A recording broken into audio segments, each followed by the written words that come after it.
Hello everyone, सबैजनालाई स्वागत छ मेरो न्यू डेको न्यू भिडियोमा। आज चाहिँ साथीहरू म दिदीकोमा आएको छु आलु खन्नको लागि। आज चाहिँ हाम्रो आलु खन्ने कार्यक्रम छ। हामी चाहिँ दुईजना मिलेर आलु खन्छौँ। आलु चाहिँ आज सबै सोक्नुपर्ने छ भनेर। मेरो भिडियो सुरुदेखि अन्त्यसम्म हेरिदिनु होला अनि मेरो भिडियोलाई माया गरिदिनु होला। यति भरि आलु छ, त्यतातिर थियो त्यतातिर खनेर सकिसकेको छ। अब यो भाग मात्र आलु खन्न छ, त्यहाँदेखि त्यहाँसम्म हामी आलु खन्छौँ। अनि खै कुटो भेटिएन, अब कुटो खन्न।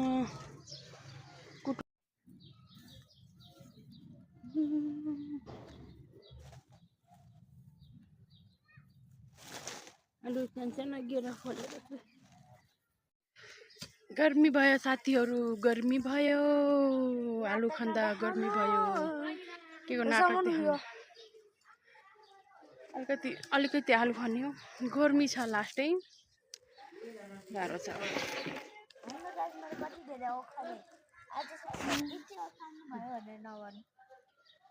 उसले आलु खन्दैछ, म चाहिँ थके मारेर बसेछु। हाम्रो चाहिँ कुटो भेटिएन, बेला ड्युटी जानु भएको छ। अनि त गैँटीले अब के गर्नु, गोर्खालीको छोरी पर्यो, यति गैँटी त उठाउन परिगयो नि है कुटोको सट्टामा।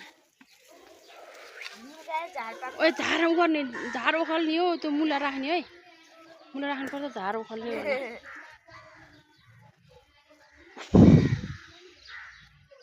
साह्रो गर्मी भयो साथीहरू।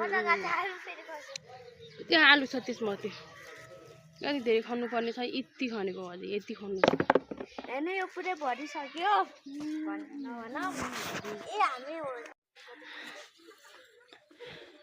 गैँटी त फुस्क्यो त साथीहरू, हेर त।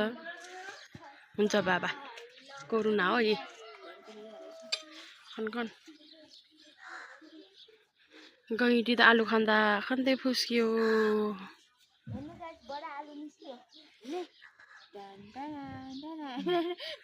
हामी चाहिँ आलु यति बनाइसकेको छौँ नि, काटिएर। आलु पनि नकाटिकन निकाल्छु भन्यो, काटेको काटे। अहिले चाहिँ फेरि हामी फुर्राले आलु खन्दैछौँ। झार उखालेर खन्न है केटी, तैँले खनेको आलु त भएन क्या।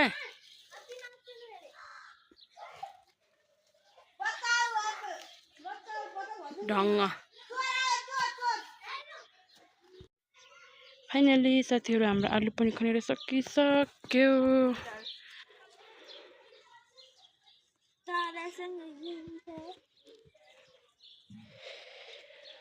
हाम्रो आलु चाहिँ यति भयो, यतिमा हो।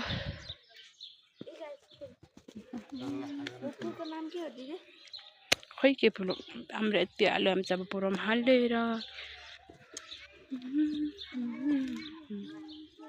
नमस्ते, तपाईँले हाम्रो भिडियो हेरिदिनु भयो त धेरै राम्रो लाग्यो होला। आज चाहिँ हामीले आलु खनेको थियौँ, अनि त्यतिखेर तपाईँलाई राम्रो लाग्यो होला हाम्रो आलु खनेको।